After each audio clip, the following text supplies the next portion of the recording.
Guys, my name is Girish, your host for today for Back to Basics, another Back to Basics. I hope you are enjoying as much as I am. So guys, today we have a guest. Her name is Jillian, and she's an amazing lady, and we will talk to her about technology. A woman in technology is a not a normal thing nowadays, but that's not true, is it? It was true 10 years ago, maybe 15 years ago, maybe more than that. We'll get to the basics of that. But as of now, lately, there's so many ladies out there in the technology world that we should, applaud to them and saying, you know what, congratulations that you are doing an awesome job. So guys, let's give an applause to Jillian today onto my show, onto Back to Basics. Jillian, how are you today? And thank you for coming onto Back to Basics. I am well. Thanks for having me. Absolutely. So the first things first, before we get to the basics of anything else and what you do and all that crazy stuff, what does Back to Basic mean to you when Back to Basic came to you?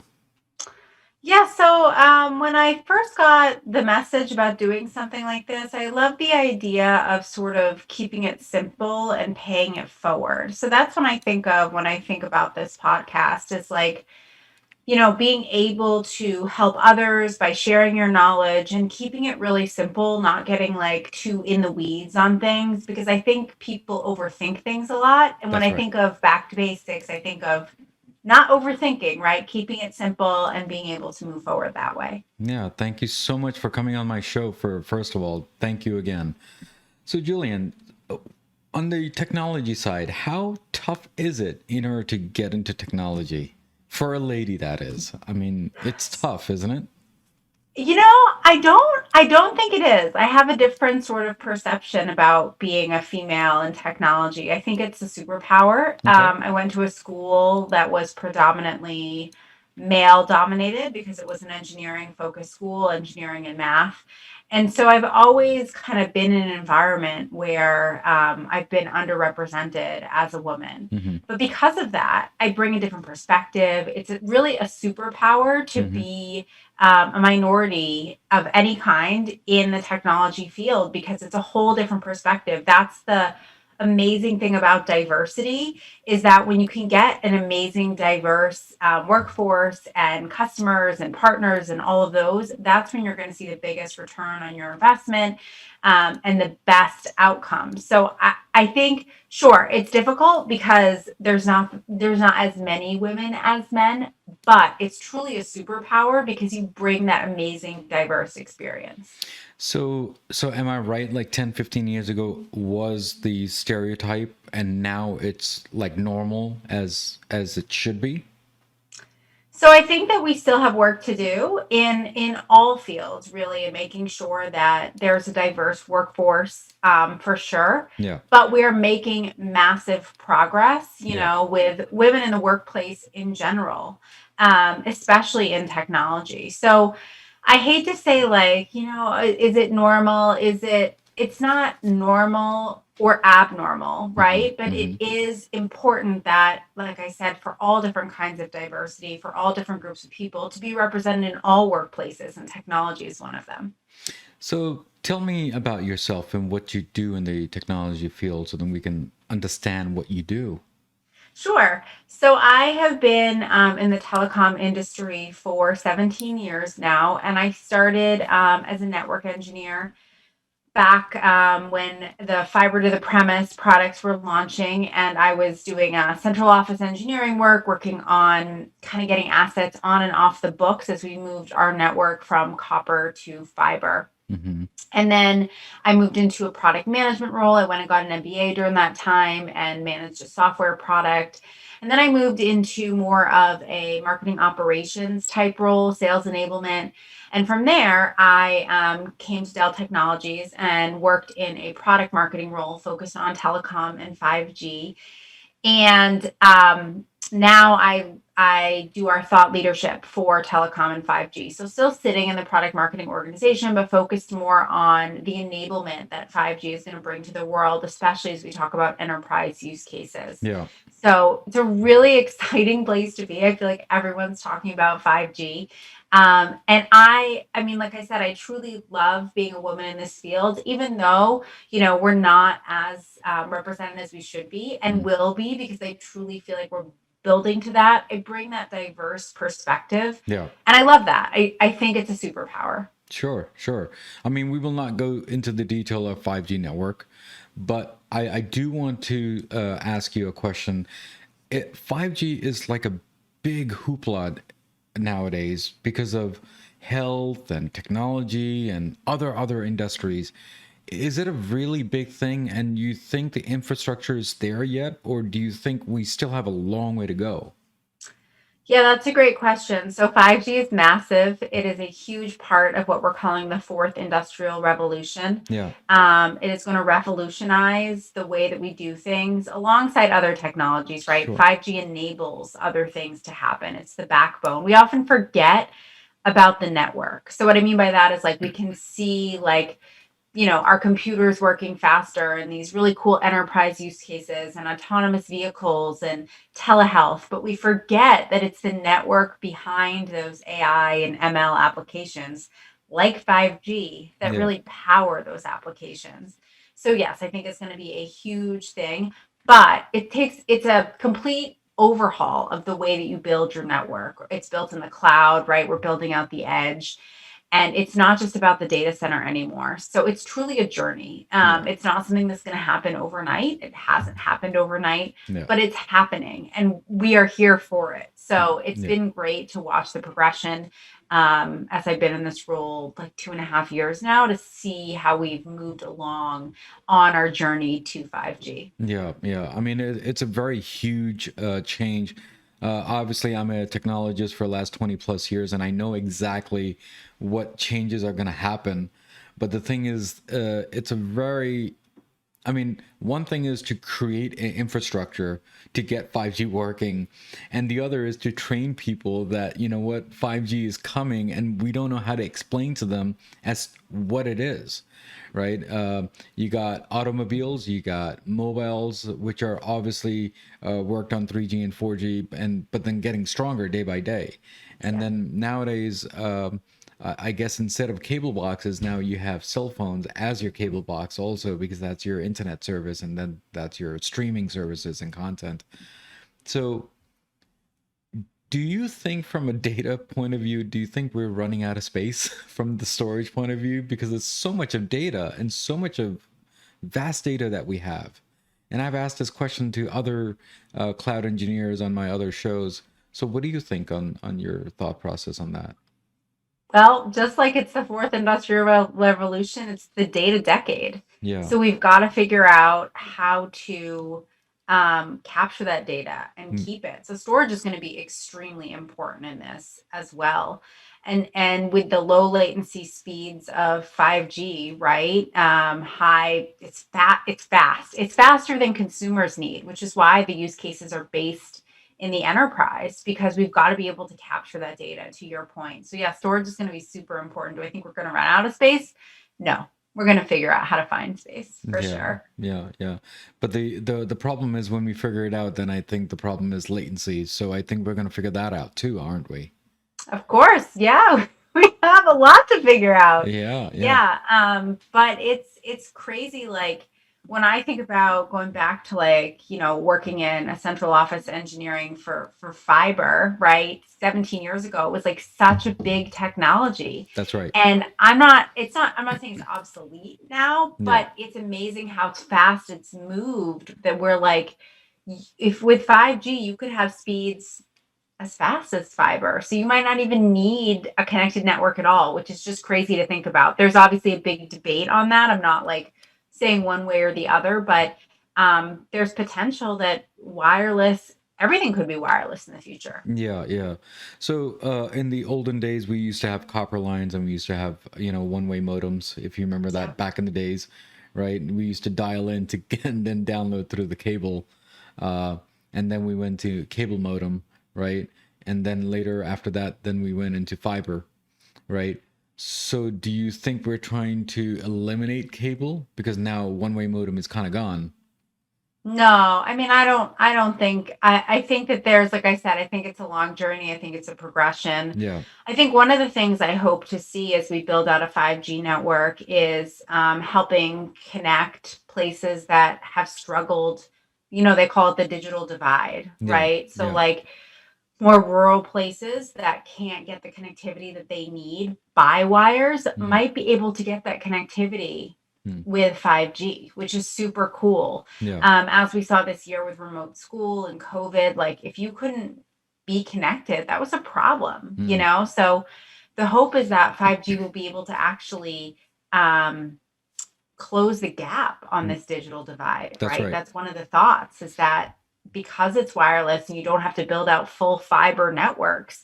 I remember when we were building fiber, we didn't build in rural areas for that reason because it wasn't as profitable, right? Like if you can run one fiber in a downtown community and light up thousands of homes, but you build out, the same amount of fiber in a rural community and light up two homes, what are you going to do for profits, right? Yeah. So Yeah. but maybe this 5G will actually be able to close the digital divide, which would be amazing. Yeah, yeah. I mean, you bring up a good point. I did speak with some of the engineers on my other show that, you know what, it seems like uh, people are working from home.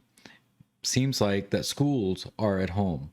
Hmm. And then other curriculums also that they're doing, like music classes or something at home. So that means that we have too many devices at home.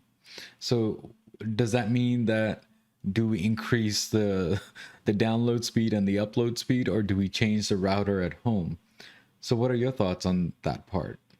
Do you think we increase the prices, or should we upgrade our router to get more access and more capability and less latency? That's more of a personal question, but Yeah.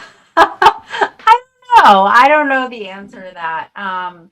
Like I will tell you that we always get the fastest internet. Like it's really important to us because my husband and I both work at home. We stream TV here. So um I think it's really a personal choice, but it is really important to our everyday lives and getting our work done, right? absolutely, absolutely.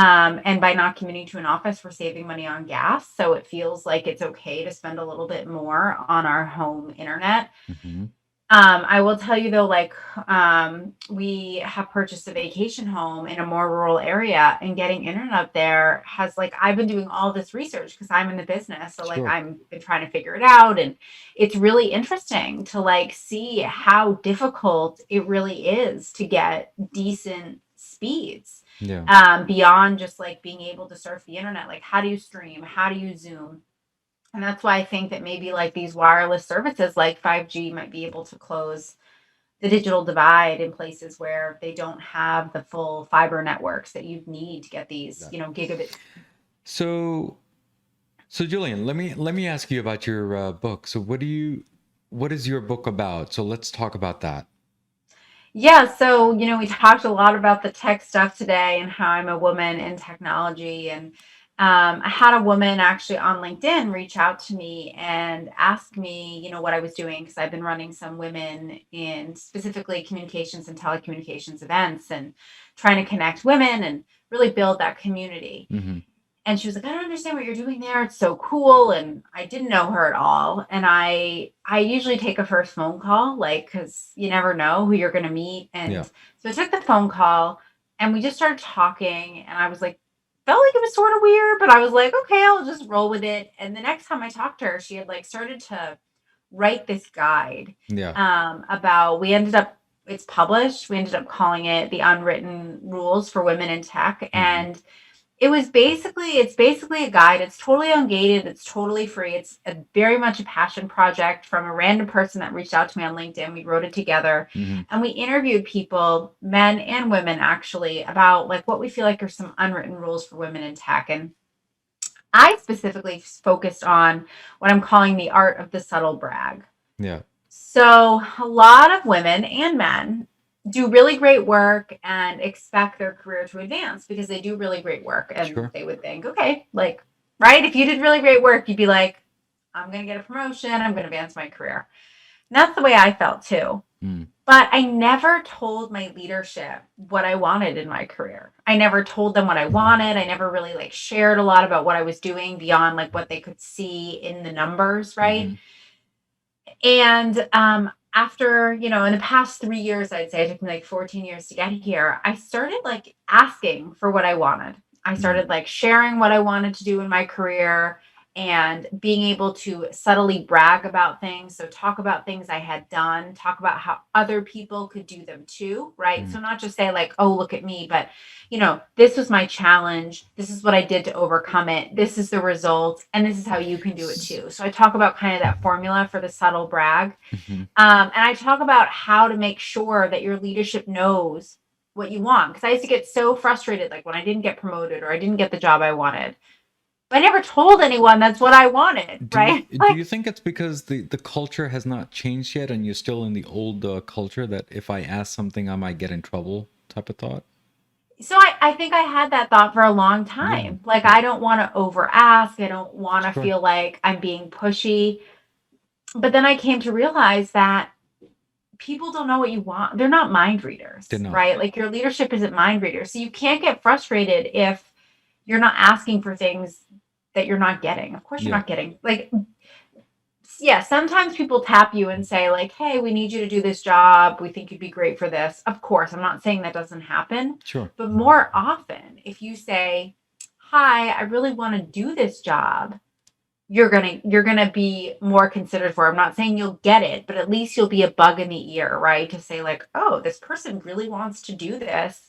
Like maybe now's the right time, maybe now's not the right time, but you now know that this what this person wants, and you can at least help them get there. So do you think in the bigger companies they have a database that you update your skills, right? Yep, Uh, yep. but the thing is that do they actually read it, or do we need to be more vocal, or do we need to do both? Because people, they think when they put it in the database, I think they're done. But that's not true. I think you need to be more vocal, as you're Yeah, you've explaining. got to speak up. Yep. And you've got to have what I would consider tough conversations, Yeah, right? So yeah, make sure you're touching base with your leader on a weekly or bi-weekly basis about not only your career, because you're not going to talk to them of every course week not. about your career, but about what you're doing in your role, about how they can help you, right? Coming to them with ideas and proposals, taking risks is huge. And Yeah, I am super lucky to work somewhere that encourages us to take risks and sure. think outside the box. And if that's something that you want in your career, you should work somewhere that encourages that. Like Yeah. I really do truly believe that like there's some amazing companies out there. Like I said, I'm lucky enough to work at one that really says like we want to invest in our people. Um, Yeah. The other day you were saying, The other day, I was listening to someone talk about risk taking, and he was talking about it was I can't remember what company it was, so I'll omit the company name, but some senior VP made a mistake that cost the company $10 million. hmm, And someone asked the CEO, like, well, you going to fire him now? And he's like, I just invested $10 million in the guy. I'm not going to fire him because I don't want someone else to get that investment, right? Like he's never going to make that mistake again. He sure, learned from it. sure.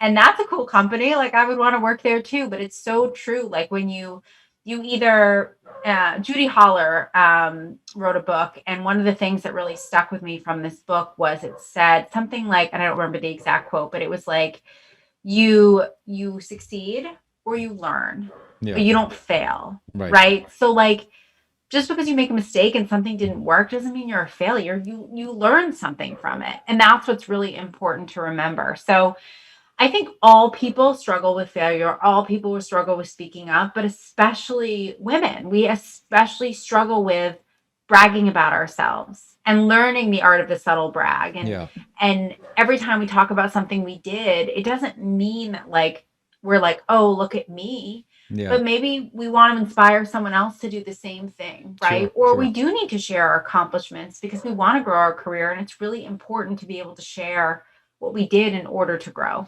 Yeah, so let me tell my listeners something here. So, guys, just keep in mind that when ladies and women in the technology field or even any field, you should speak out to your managers or your leadership or something and make it vocal. Don't be rude, but at least tell them that, you know what, I'm capable of doing something. And the worst comes to worst, they'll say, no, we'll try that next year. But at least it's in their ear that, you know what, Julian or so and so was saying, you know what, she mentioned that last year or last month or last week, depending on whatever the new projects are coming in. You never know, it'll be your benefit. Maybe not theirs, but at least your benefit. So, Jillian, so what do you see yourself in the next 5 to 10 years? Do you think you'll be in the upper, position, and I will give you a red carpet next time when you come to Back to Basics? Oh, funny. So I would love to be in a leadership position in the future. I've been very clear about that. And it's funny, like when you just said, like, oh, remind them that you're capable. I think your manager knows you're capable, but it's about the desire, right? Like we're all capable. And I think that's really important to remember, but not everyone wants like a leadership, right? Not Right. everyone wants to manage people. And so it's more about like just telling them that that's what you're looking for. Like you want that leadership. I was talking to some people last night and their goal is to be on a technical track in which they never have to manage Do people, you right? do you think that it's getting away from the 9 to 5 job and a 24-hour job? Because when you get into that level, I think you kind of work every day, right? Or in the background, I should say. I haven't been at that level yet. I'm not sure. But I don't believe in work-life balance. So I'll tell you that. I don't believe in work-life balance. I think work-life balance is a farce. I believe in work-life happiness. Hmm. So, what I mean by that is finding something that works for you for your job. And that could mean, like for me, I block my calendar every single day from 5 to 8 p.m. That is my time with my family. It is blocked off. Yes, if there's some sort of emergency, I will take a meeting, I will take a phone call. I'm not saying I never do, but I don't have regular meetings between 5 and 8 p.m. Hmm. But if I have work to do, I'll come back on at 8 p.m. or 9 p.m. and I don't mind one bit because I take that freedom from Yeah. 5 to 8, right? And if Sure. I have to go to the doctor's in the middle of the day, that level of flexibility and that level of happiness, it goes both ways. Hmm. So what I mean by that is if you expect your employer to be flexible with you, that you don't have to be sitting at your desk from 9 to 5, Hmm. you also need to be flexible with them, which means sometimes you work on a weekend or at night or whatever. I don't think that like I need to work 24/7 in Hmm. order to get ahead. And in fact, I would say busy is not a badge of honor. So what I mean by that is I'm more impressed by people that are really effective working 40 hours a week than people that it takes them 60 hours a week to be really effective. Time management is a skill. And if you can conquer that, you're in really good shape. Of course, of course. So actually, so what you're trying to say is you need to be skilled to be in the time management role. And I think you are there, or you still need to be trained, do you think? My time management's really good. It's something I've excelled at for a long time. I'm very efficient in what I do. Yeah. I used to be a perfectionist, which was a huge detriment to myself. Hmm. Now I say progress, not perfection. So get the work done, do it the best you can, and then make changes if you need to, right? And that's maybe a little bit about the taking the risk, Yeah. like Yeah. saying, okay, this is what I think, like, and kind of going from there. So, um, yeah, I think time management is a skill, and I think it's a skill that I have because I don't work 60 hours a week on a regular basis. Sure, some weeks, yeah, like there's crazy stuff going on. We've got Sure. launches, we've got shows, and that's fine.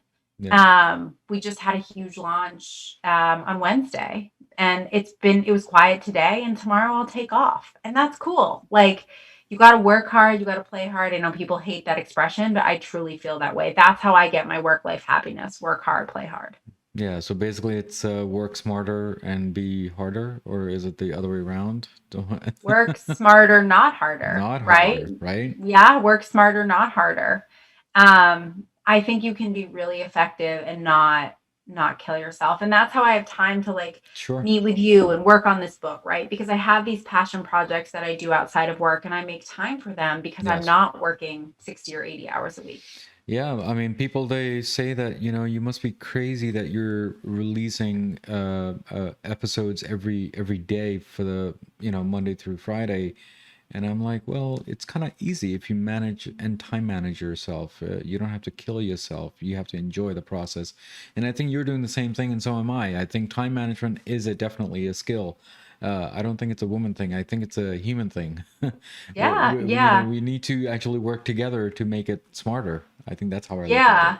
And I think, on the woman thing, right? Like I think that we all need allies. Like Sure. any minority group can't get ahead unless majority groups support them, Yeah. right? So having allies to support you is really important. Whenever I run a women's event, I always make sure that I have men in attendance for that reason, Mm. because we need allies and we need people to understand where we're struggling and men to support us, quite simply. Mm. I did a panel on microaggressions the other day, and I there was a person on the call who identifies as they them as their pronouns, and we were talking about putting our pronouns on the slide ahead of time. And before the call, I went in and I figured out how to add my pronouns to my that particular Zoom so that, it would make sure that we were a little bit more inclusive. And I don't identify as they, them, but to me, that was like a move as me as an ally to share, like, these are my pronouns so that people can feel a little bit more comfortable if they have different pronouns than me. Mm. I really think every group needs allies. Julian, let me ask you this one last question. One last question is, if there's a situation that there's five leadership people and you have four guys and one woman in there, do you think it's getting overpowered with other people's decision by her decision also? Or do you think they help each other out? Do you think what's happening nowadays from your Yeah, eyes? so I think that every person in a position of power and leadership is strong and should be heard. Certainly, we need more female leaders, and that's something that we are working towards Yeah. as a company, and I know many companies are working towards as well. But I'm happy to say that I feel really supported at work by women leaders, by male leaders, by transgender leaders, by all sorts of different leaders. And I think that, we're getting to where we need to be. It's interesting. I was talking to a very strong female leader, and she had put up a poll on LinkedIn asking like why it's hard to get women in tech. Is it because they're not interested in it? Is it because they're not talented at it? It's because they're not in the work, like there's not enough to choose from, right? So they're simply not applying for jobs. How can you hire them if you don't have applications? Yeah. And it was such a mix. But I think that women are intimidated by technology because I think that they think a lot of women think you have to be like super, super smart and you have to totally understand what every engineer is saying. And you definitely don't. Like, so if you're a woman watching this and you're interested in technology, um, apply for the job. Like, give it a shot because I bet all the skills that you currently have are transferable and you can learn the technology. There are not enough women applying for the jobs for sure because I think a lot of people are intimidated by how smart they think you have to be. But really, you can learn all the skills. Yeah. So I think that's really important. Oh, Julian, thank you so much for this insight and coming on the show. Any last words that you have before you leave today from the show? I would just say if you're a female in the workforce, in technology, make sure you're speaking up for yourself. Make sure that you are subtly bragging about the things that you're doing and sharing how amazing you are. Don't think of it like being in a minority or like if you think it's going to be difficult in your head, it's going to be difficult. But if you start to think of being a female in tech as a superpower, it will become your superpower and you'll be able to help so many people. Yeah, Julian, thank you so much for coming on the show to make this brighter for me and for the show too at the same time, and talk about your journey and what you're doing now and what you'll be doing for the next 5 years. But thank you again for your time. Thanks for having me. Thank you. So, guys, we spoke with Julian today and we talked about the basics of women in technology and her journey at the same time. And what did she say at the end of the time? She said that, you know what? It's tough, but it's a long journey. But it's not that long journey. It's all about timing and good timing. That's what it is. It's all about time management. And what she said also, one more thing, apply. You will never know what would happen. It would change your life. Worst comes to worst, it'll say no, but at least you knew that it was a no. But you will never know if it is a yes.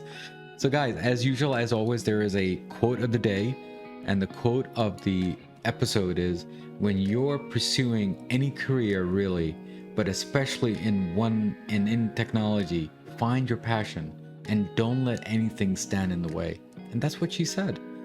Nothing will stand in the way, and you will follow your dreams, and that's what it is. Guys, as always, as usual, at the end of the episode, what do I always say? You know what I know.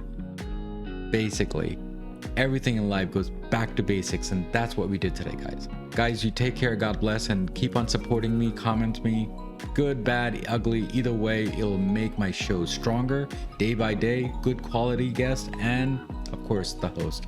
Guys, take care, God bless, and I'll see you next week. Next week's episode on Back to Basics. There's a monetary value for those things. There's a monetary value for your lifetime value of your customers, but are you aware of it? Do you even know the lifetime value of your customer? Do you know the value of your customer in the first place? Can you put a dollar value? But once you are aware of that, then you strategically work on to build those customers, whether you go to bank or not, just to make sure your business becomes valuable. What happens if your business becomes valuable? Because it can be sold at for any at a higher valuation, or you can bring equity partners. You could do